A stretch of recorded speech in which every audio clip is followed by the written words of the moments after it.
Tubers, family and friends, back here home in northwestern Mindanao at the homestead here, and we got a chainsaw going in the background. Sorry about that, but beautiful day this morning. I've been home for a couple weeks now, and I've just been trying to get little honeydews done, that things that were broken around the house, and trying to get those back in shape.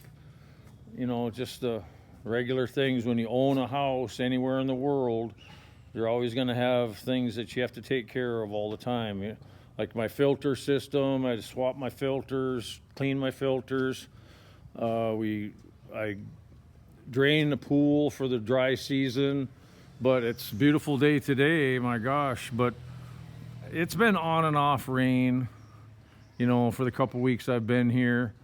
It actually hasn't been too bad. I guess it was a lot worse weather before I arrived home, but ever since I've been home, it's been pretty darn nice. But see, as you can see, the pool is completely drained now, except for every day or two, because it rains almost every day, and then there's just a little bit of water down in there in the very low spot of the pool. Every time that fills up, we just turn on the pump for a few minutes and get rid of that. But yeah, it's just too hard to take care of it. The pool this time of year when it's usually so rainy. But we're trying to do our best to manage that. And I've found out that you have to run your pool pump 24/7. Even if it's on the lowest speed is okay, but 24/7 you have to run your pump, and always have your chlorine up to snuff. Here's any of you haven't seen, this is my little shop. I built this the year before last. It's kind of messy right now, but I'm fairly organized. I bought this nice stainless cabinet and put all my tools in here, a lot of my bigger tools, and it's just been a lifesaver to stay organized. And with what I got for tools, I don't have a ton of tools, but I got quite a few.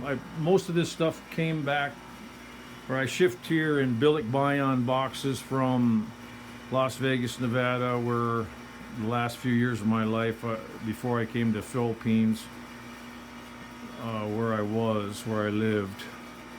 And then that's my 23 kW big generator. I don't use that much anymore because I got this battery bank, and I'm gonna quadruple the size of these batteries system here, and then I'm probably gonna run a lot just totally off grid, because the electricity situation here is on and off all the time. But it's kind of been weird, because I swear I've been here almost two weeks, knock on wood, and there hasn't been a power outage in 2 weeks.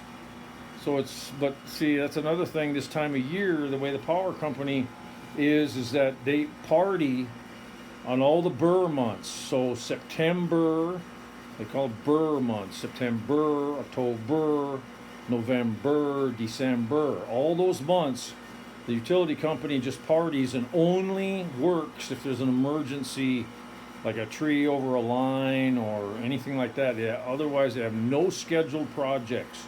Just keep the power running.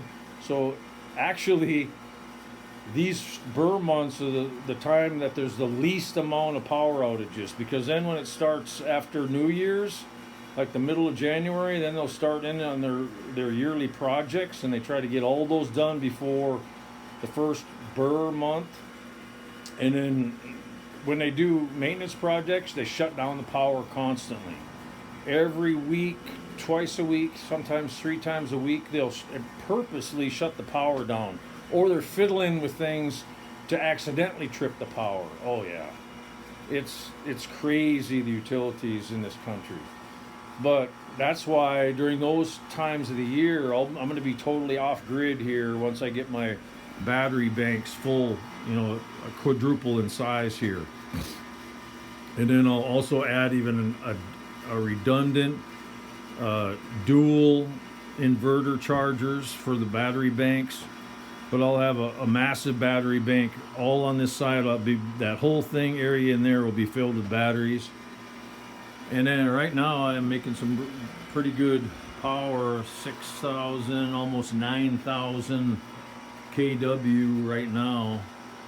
And then, like I say, most of that's going back to the grid the way I got it set up here, and then the power company pays me for what I sell them, what I push to the grid.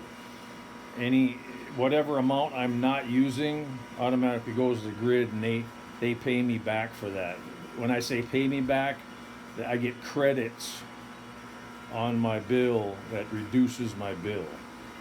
So when the weather's bad, of course, that goes way down. So yeah, I like this has been a great little shop for me to keep all my stuff at least dry out of the rain. And I have an air conditioner here that automatically comes on. It just turned on 10 a.m. It's a little past 10 a.m. now. So then it stays cool in here for 4 hours during the hot part of the day. And it's really been a lifesaver for me, this little shack, for all my tools and all my solar equipment. And I got it dialed in pretty good now, where it's, that air conditioning automatically comes on, keeps all my electrical equipment cool when it's being used the most, which is midday, right? So you don't have to have your air conditioning on 24/7, only in the hot part of the day, which is like 4 hours, 10 to 2 every day. It comes on and goes off automatically. So I'd like to increase, and that's part of the plan, I'd like to increase my system here, both with battery banks and for panels, to get my bill so it's always zero every month. Right now it's about $100 to $150 per month, where it used to be $500 per month before I got solar, and before I started selling it back to the utility company. So solar's been a lifesaver for us, really.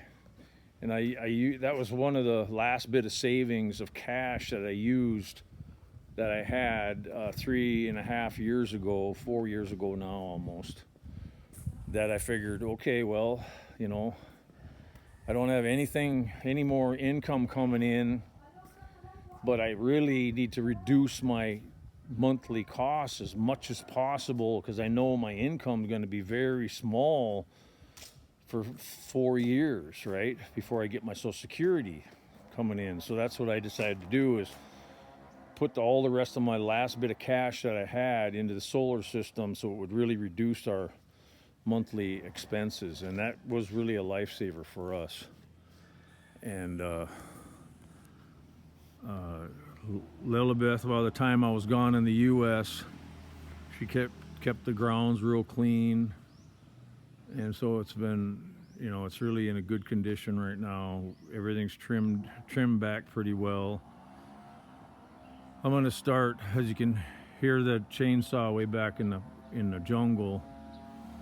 I got a lot of trees here along like these coconuts that were growing up alongside the wall. All those coconuts I'm going to remove, and maybe even some of these coconuts here, these tall ones, I'm going to probably pull them out too in the backyard here.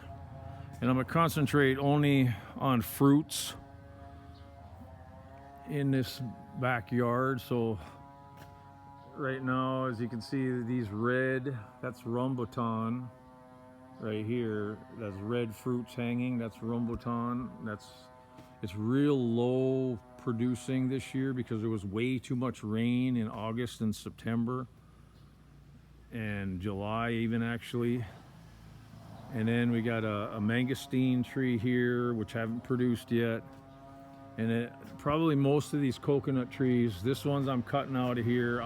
All the coconuts I'm going to cut out of here, and then just concentrate on the other fruit trees for inside the walls here. Here is a mango tree, which has never produced, but it started to produce a couple months ago because the weather was so bad it never did. So next year, I'm pretty sure we're going to get mangoes on this tree here. This is supposedly a dwarf mango tree, but it's already about 10 to 12 feet high. So we'll see. And then this is a Lasuni tree. You know, that's Lasuni. Those ones back in there are Lasuni.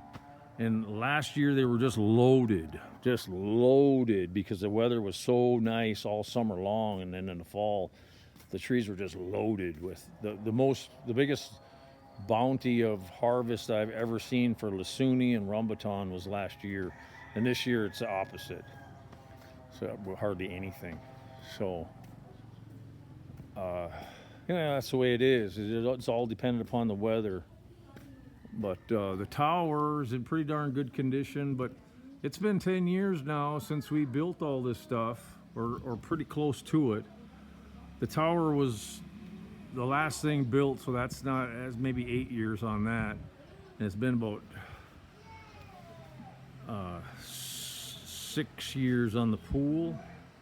Or maybe it's only been 5 years on the pool, and I've already fixed it once with tiles and certain things that need to be done to it, and remodeled it one time already. So that's the newest part of everything I've done here is the pool. So anyway, a lot of expenses, and those are the things you got to think about when you come to the Philippines and you decide to do a homestead, or you decide to buy a condo, or you decide to just move around in hotels and resorts. You know, it's all up to you what you want to do. I would just say that if you don't marry and you don't have in mind to marry forever until you're dead, don't buy land, don't build a house. Only way you're going to build a house and buy land is if you're going to marry and you know you're going to be married until you're dead. I mean, that's the goal, right? And that's very doable because there's no divorce here in the Philippines, so that's a very doable situation if that's what you want.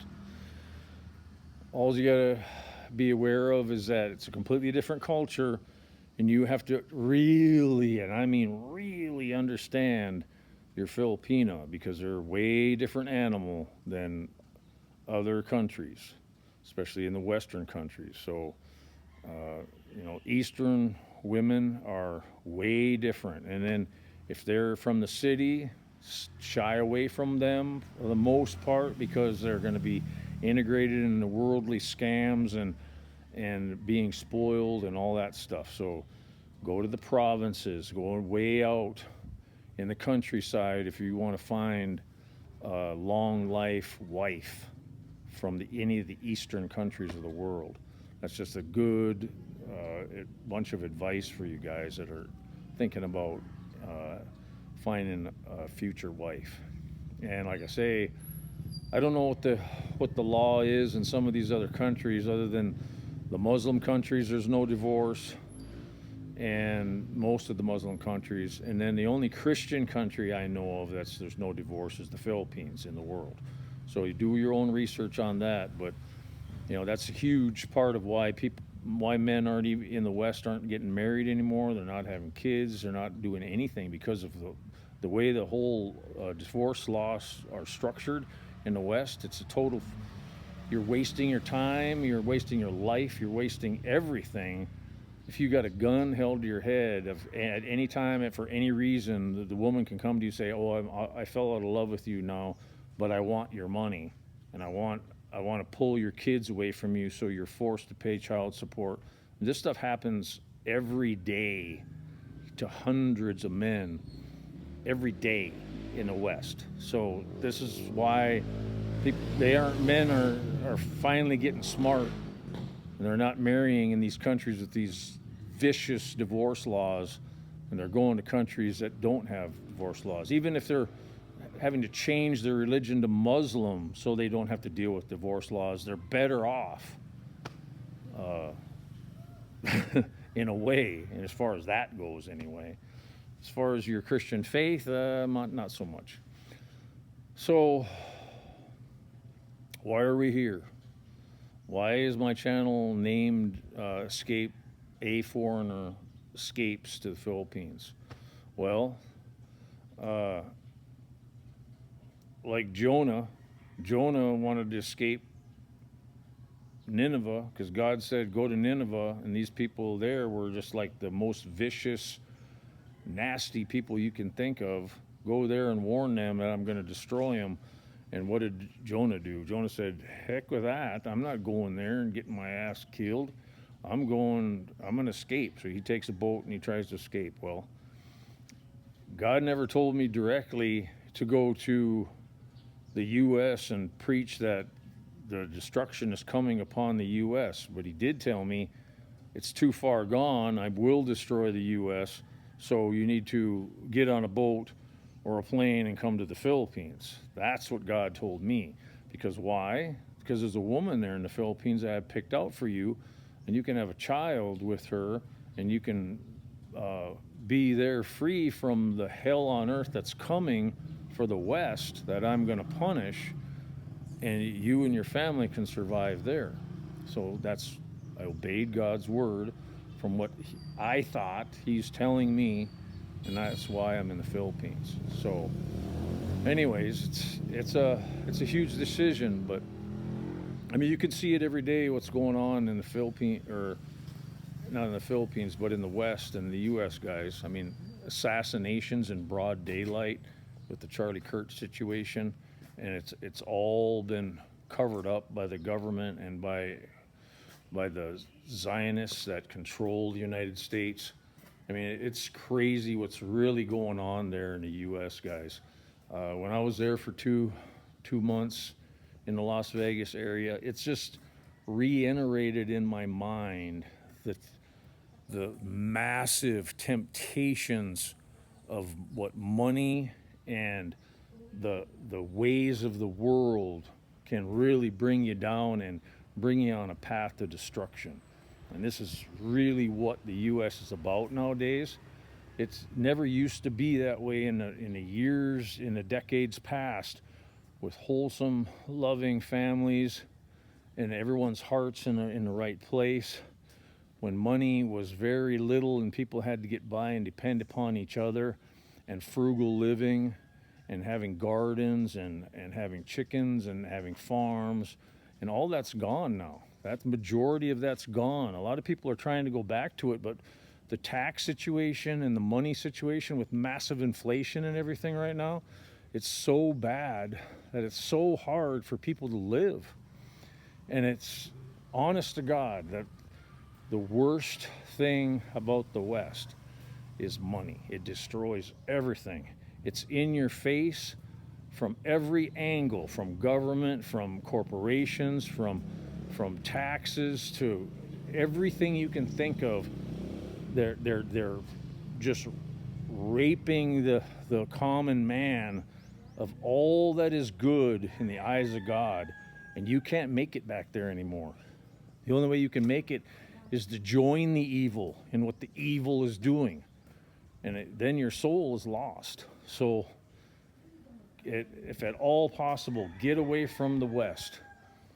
And if you have a Christian faith, come to the Philippines, because then you can survive per your faith in God and what He is going to allow you to do here.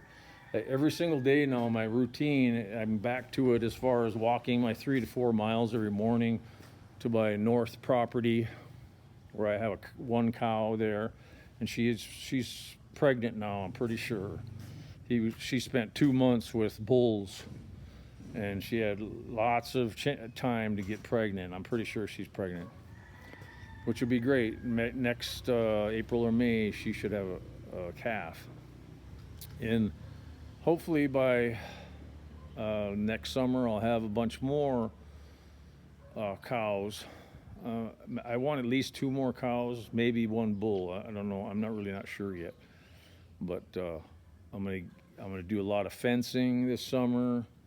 I'm gonna do one solar-powered electric fence in the north property, and we'll see how it goes. But I'm trying to become the most that I can self-sufficient in the jungle. So we grow fruits and vegetables. We still end up buying a lot of them at the market every Thursday in town. It's about 2 kilometers from here in Mapong. I spend maybe 60, let's see, $60 every 2 weeks at the market. So $120, let's just say $150 every month at the market buying vegetables, and then we actually do a fruit run too, only fruit. That's another $80. So 80 and 120, so $200 really is about what we spend per month, just fruits and vegetables. And this is for a family of 8 to 12 people. So 200 a month for fruits and vegetables. Then we'll do another, probably, I'd say 300 to 400 for all the rest of our things at grocery store in town that will go once, maybe twice the most per month. So 400, 200, it's about 600 a month total for 8 to 12 people is what we spend in this household just for eating, right? And so, yeah, it's cheap, right? You compare that to the U.S., good luck. I went to the grocery stores there. Things are pretty darn expensive, but it's all what you can handle. And there, you're forced. You're so forced by so many things that tax you, insurance, all that. I have zero insurance here in the Philippines, right? So all that in the U.S. makes you poor. Sounds great. Your muffler's awesome. So, and that bell there is someone at the store. So anyways, that's about it for the update right now, guys. I love you guys. And why do I love you? Because Jesus Christ commands that we love one another, right? That's his second highest command. The highest, of course, is loving Jesus and God the Father, right? The most of anything in your life. And then love one another. Then the 10 Commandments, just like that, guys. That's how it is. And also, I have done extensive research over the years on that, and I'm not Muslim, I'm Christian, but it's commanded in the Old Testament, which some people call the Old Testament the Torah, which is the same. The name is synonymous with Old Testament or Torah. And it says that only eat meat that's from animals that chew the cud and have a cloved hoof. And so so cows you're good with, goats and lamb you're good with. They all chew the cud and have the cloved hoof. But pigs, they have the cloved hoof, but they don't chew the cud. So I don't eat pork. Yes, I love pork. It's awesome, but I want to do everything I can in my life, the best that I can to honor and to love the Lord and to obey God. So that's what we do, and that's what I do for my family. Also, one of the 10 Commandments, the Sabbath, right? Very important to keep the Sabbath, honor the Sabbath day, which we choose the Sabbath day to be Saturday. We know it's not Sunday, so we choose it to be Saturday, because that's biblical, and through my biblical research of years, I've come to see that it's definitely not Sunday, so we make it Saturday. And so on that day, no work, and our people that work for us have no work. So we honor God in that. So those are the two main things that we do. That's not on the the Sabbath is on the 10 Commandments, but the only thing we don't do that is a rule in the Bible that's not on the first 2 commandments of Christ: love the Lord God with all your heart, thy mind, thy soul, and love thy neighbor as yourself. And it's not on the 10 Commandments, is the not eating of the pork. That's what we choose to do. So just to tell you, like I say, that's it for this video, guys. I love you. It's great to be home. back from the U.S. for 2 months. So my Social Security is not totally figured out yet, but within the next couple weeks I should know. Just be vigilant in what's going on in the world, and have your food stocks, have a bug out plan, be self-sufficient as far as you can, get out of debt, just walk away from the whole entire debt thing. And whatever these commanders in government, in corporations, in wherever is telling you you must do something, you must do this or you must do that, don't do it. Because these people are evil in these high places. They're evil, absolutely evil, and they want you destroyed. So in order to have peace of mind and actual freedom, you have to get away from these things that they are telling you that you must do. So with that, I love you guys with all my heart. Why? Because we all love Jesus Christ, our Savior, and we thank Him so much and are so grateful for this beautiful day that He's given us. So I love you guys. Take care, and until next time, bye-bye.